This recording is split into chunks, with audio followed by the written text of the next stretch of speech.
Türkiye dixwaze vir jî xerab bike. Anha êrişe min bijî dike ji bo çi? Ji bo istiqrara herêma Bakur Rojhilatê Sûriyê. Herêma Bakur Rojhilatê Sûriyê yîrû di Sûriyê giştî de herêmekî weke vê namaye.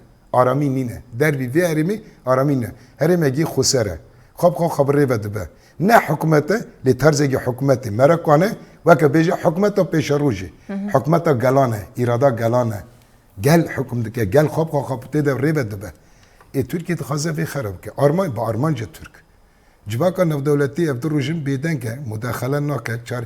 Herkes vê bila kuştin tune ve şertin. Deka elan kin wek fitlaqinar agirbestek bila çê bibe.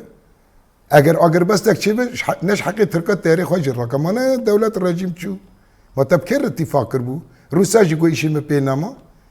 İran jî got îşê me pê nema. Gerem behsasa gonan bikin pêwîstiya rewşê bi destwardanek navdewletî û rawestana şerhî. Helbet gereke çê be. Ana Türkiye mesela hinek tiştin hene siyasî zanebûn va tişta çê dibe.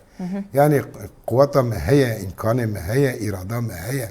Me tekoşînek pir mezin dayê me şandin. Şoreşek, te got nozdeyê têrmeyê, me şoreşek însanî, exlaqî de dest pêkirine. Şoreşek wijdaniye, şoreşek biratiya gelan e bi pêşengtiya jin ev tişta tê dibe.